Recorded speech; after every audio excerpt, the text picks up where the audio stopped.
Assalamu alaikum wa rahmatullahi ta'ala barakatu a yan uwa, barkanmu da haka kuma barkanmu da wannan lokaci da kuma sake kasancewa a cikin wannan course din namu mai albarka wanda muke akan decentralized trading wato Dex Trading. Idan aka ce decentralized trading ana nufin DEX wato Dex kenan, wannan abbreviation ne kawai na suna, shine zama Dex Trading, amma ainihin sunan decentralized trading. Centralized kuma CEX shine ake nufi da centralized trading.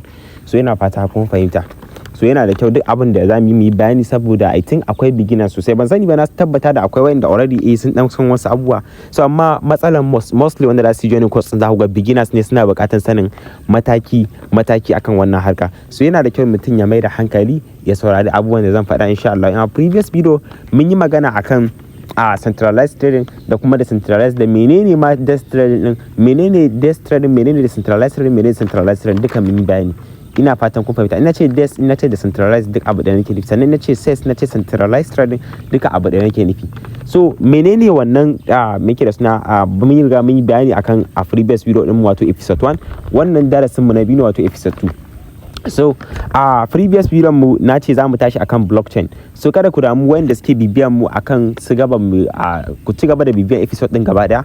Akwai inda za ku har da ku yi matakin da za ku ga mun yi bayani, mun nuna yadda ake trading physically da sauransu. Wannan duk bayanin ana yi ne saboda beginners, saboda akwai wanda kai in ka san wasu abubuwa sosai already, akwai wanda suna bibiyan wannan course din kuma na tabbata da sun wuce wa'annan wuraren da nake musu bayani, sun riga sun sani. So amma dole za ku yi hakuri ku bibiya sauran episode din, duka za a yi bayani har a kawo matakin da kuma ba ku kai wannan level din ba. So wannan shine duk inda kake tunanin kanka, so wani bai kai wannan matakin ba, wani kuma ya fi ka, wani kafin shi. So haka rayuwa take tafiya. So kamar da ku sani muna kan bayani akan blockchain da smart contract. Menene blockchain? Blockchain wata database ce mai buɗe, kamar ce muku, wata database ne wanda take ajiye information, wanda take rike dukkan transaction din da kuka yi a wannan coins din, ko kuma a wannan make da suna a wannan crypto asset din, ko kuma coins din. So ita ce ake ce ma blockchain da smart contract, duka zan yi bayani. So blockchain wata database ce mai bude fili da ake rubuta dukkan transaction. Kowane blockchain na dauke da bayanan abubuwa, ya danganta da blockchain din da aka yi launching coins. Sannan kowane coins idan za a yi launching din sa, duk wani coins da kuke gani a duniya, ku ji an ce an yi listing coins, an yi launching, an yi kaza. Kowane coins idan za a yi launching din sa, dole sai ka zaɓi blockchain da zaka sa shi. Walau za ka yi launching din sa akwai different blockchain, zan lissafa muku su, bari zan faɗa muku. A kowane blockchain na dauke da bayanai, kuma yana irin kaman yana haɗe da block na baya. Misali muna da Ethereum blockchain, sannan muna da Binance BNB kenan, Binance Smart Chain, gashi nan Binance Smart Chain muna da shi, muna da Solana, shine muke kan yi aiki da shi yanzu. Wannan Dex Trading da muke da centralized trading, muna aiki ne akan Solana blockchain. Majority mutane sun fi siyan coins under Solana blockchain. Wayannan duk coins da kuka gani cikin nan yawanci Solana ya fiwa. Me yasa kuga alamar S?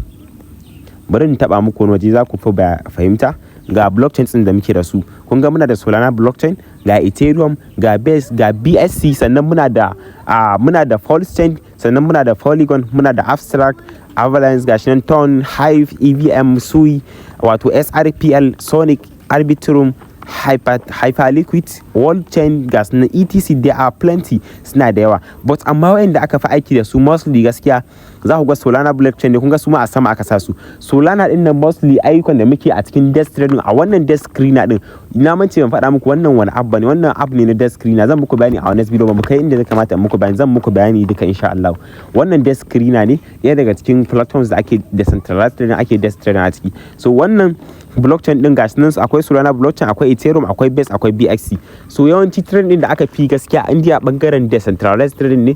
Ban ce muku a kowane platforms akwai decentralized trading, akwai centralized trading. Saboda mene yasa na ce haka? Saboda wani coin din daga decentralized trading ake launching din sa. Misali an yi launching din sa a decentralized trading a cikin Dex Screener, ka gan shi, zaka iya nan gaba in ya zama babba kaga sun kai shi centralized trading irin su Bybit, Binance, wato da sauransu irin su KuCoin etc, irin manya-manyan exchanger. So nan kuma da centralized trading ne, kasuwannin kala-kala ne. So ina so ku fahimci menene abin gaba da idan kuka fahimta, na tabbata da nan gaba in muka tafi muna bayani, muna videos, muna nuna, muna shiga trade, muna fita, kuna gani da irin ku, muna amfani da wallet, kuna gani, za ku fahimci komai da komai. Amma yanzu ina yin wannan bayani ne saboda beginner wanda bai ma san menene decentralized trading din ba. Wayannan ga blockchain din mu, ga Solana blockchain, ga Ethereum, ga Base. so ina fatan kun fahimta. So wayannan su ake kira da blockchain. Wannan blockchain din kowane coins, misali yanzu akwai different coins kala ga wannan coins wayannan duk coins da ku gani duk sabbi ne, da ku ga ila ma yau aka yi launching din sa. A decentralized trading kullun aka launch coins sama da, ina iya ce maka a ƙaramin misali a iya fahimta ta, a yadda aka creating din coins ana iya launch coins sama da 1000 a rana ɗaya, sama da 1000 kulli yawmin everyday ana iya launching coins sama da 1000. Sai dai majority su akwai fake, akwai masu kyau, za ga akwai masu kyau akwai marasa kyau. So majority za ga coins suna da yawa, they are plenty, za ga like 1000 masu da za ga su da assalamu alaikum na gaji. So za ga coins suna da yawa, they are plenty, za ga ana launching like at least 1000, za ga wataran sama da fiye da 1000 ma ai launching din su. Za ga kuma kowane launching da aka yi maybe za ga wannan ya fito daga Solana blockchain, ba wai fitowa yake ba, wanda suke kirkiran coins ne suke deciding da su sa shi a Solana, wani deciding ya sa shi a Solana, wani in ya ga dama ya ce kai ni fa a ton blockchain zan yi launching, bari in dawo bangaren wayannan blockchains din. Wani in ya ga dama ya ce a Solana, wani ya ga dama ya ce Ethereum, wani ya ce Base. Amma Solana blockchain, Solana coins ne idan ba ku mance ba, coins ne wanda yake cikin me yake da suna, wanda yake coins ne wanda yake cikin centralized trading, babban coins ne, ina ga yanzu yana kusan dala 177 a 155 da ka sai Solana kwara daya, coins ne. So wannan Solana din su ma blockchain ne, kuma suna da coins kuma blockchain ne, suna da blockchain shine suka sa mishi blockchain a Solana blockchain. Ina fatan kun fahimta. So akwai Ethereum blockchain, akwai Base. So idan masu kirkiran coins din suka tashi da su kirkira coins, sai su ce ni fa a wannan blockchain dan kirkira coins na, wannan ya ce a wannan blockchain din zai kirkira, wata ran wani zai kirkira sai ce kai ni fa a Solana dan sa, wannan ya ce a Ethereum din sa. So amma Solana an fi launching coins, saboda Solana ba ina fatan kun fahimta, ya fi duka wayannan blockchains din da kuke gani kirkiran coins, an fi kirkiran coins, mutane sun fi sha'awan su sa coins din sa a bangaren Solana. Kuma duk coins da aka yi trading da shi a under decentralized trading, misali yanzu zan yi trading a under decentralized trading, idan da ka shiga misali idan za ka yi trading a centralized, idan za ka yi trading a centralized, za ku ga mostly mutane suna amfani da wannan ne, za ku ga mutane suna amfani da dala zan siya a Bybit na siya in shiga trading da shi. So shi kuma a decentralized in da ka yi trading iya blockchain da za ka yi trading da shi, misali kamar Solana, Ethereum, duk wanda za ka yi trading da shi. Assalamu alaikum.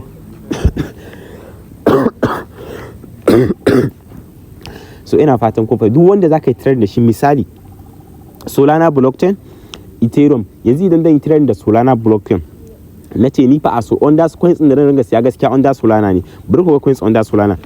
Ku duba daga alamar gefen coins din nan wurin, kuna gani, bari dan yi zoom din shi ko zai gashi nan. Ina fatan an fahimta, gashi nan wannan alamar S din gata nan, me wannan blue din kun ganta, wannan alamar coins din, wannan shine logo tambarin Solana, already kun sani dai. Wannan shine tambarin Solana, ina fatan an fahimta, shine tambarin Solana. So wannan tambarin Solana da kai duk coins da kuga an daura mishi wannan, wani da an daura mishi tambarin Ethereum, ba ga tambarin Solana nan anan ba ga ta nan ba Solana, ina fatan an fahimta. So duk coins da kuga an daura mishi wannan abun, an daura mishi wannan logo din, to yana nufin an create din shi under wannan blockchain din. Idan kuka lura anan a wasu coins idan na daga su za ku ga wasu ba ku kwalli irin wannan, ina fatan ku ya san logon Ethereum. Wannan coins kun ga under Ethereum ne, bari ku ga Ethereum ku gani, ga Ethereum na wannan shine Ethereum. So idan ka duba an za ga wasu coins din Ethereum ne, wasu coins din ma ba masu bane. So we have different blockchain, kuma dukansu ana kirkiran coins dukansu ana kirkiran coins a kullum. Ina fatan kun fahimta. Wannan kirkiran coins din da ake yi a kullum yana da shine mutane suke samun dama su siya, amma abin da yake so ku fahimta shine an fi siyan coins under Solana blockchain. An fi siyan coins under Solana blockchain, yawanci kuma an fi kirkira ta ciki. So mutum in yazo zai trading a Solana, misali yanzu na clicking na wannan coins din, na ga ya mun dan siya, idan na clicking dan siya, maybe kun ga sunan coins din Memless daga saman nan gashi nan, Memless Sol.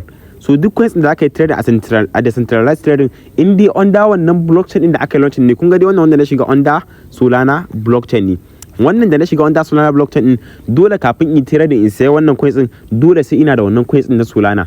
Idan na sai dala zan je in sai Solana, bayan na sai Solana in turo ta wallet, sannan in yi aiki da ita, in sai wannan coins din. Shine abin da nake so ku fahimta, ina fatan an fahimta. Idan zan yi trading a Ethereum blockchain, bari mu je Ethereum ku gani, bari mu je Ethereum. Kun ga wannan Ethereum ne, kun ga an sa daga sama da goma an sa Ethereum. Ethereum Uniswap, sunan wannan coins din AP me yake da sauransu, gashi na American party ne sunan shi, sai suka yi abbreviation suka sa AP daga sama. Sannan wannan dot din na sama in ka taba shi gashi nan daga sama akwai wasu alama kamar kwafi, ina fatan an fahimta. Duk dai zan muku bayani yanzu, dai duk ba bayanin nan muke ba, zan muku bayani a next video insha Allah. So ina fatan kun fahimta. Misali wannan coins din American coins din wannan Ethereum, indi under Ethereum ne, dole sai dai da wannan Ethereum din sai na sai wannan coins din mai suna Ethereum tukun zan zo in sai wannan coins din. So wannan shine bambancin abin da nake so ku fahimta.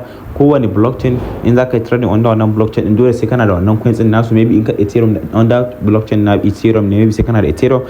In zaka yi nasu kan Solana dole sai kana da Solana. In zaka yi akan Ton blockchain dole sai kana da Ton. So haka abubuwan sai tafiya. So ina fatan kun fahimta. So ku ci gaba da kasancewa tare da mu a cikin wa'annan courses din da muke insha Allah. In our next video duka abubuwan da kuke bukata, na tabbatar da wanda so ya ji bayanan duka wuraren nan, maybe wasu abubuwa da ya kamata ka ji baka ji ba, ka ci gaba da bibiyan course din sau da kafa insha Allah. Duk abin da ya kamata ka sani za ka sani. Wassalamu alaikum, mu haɗa a next video.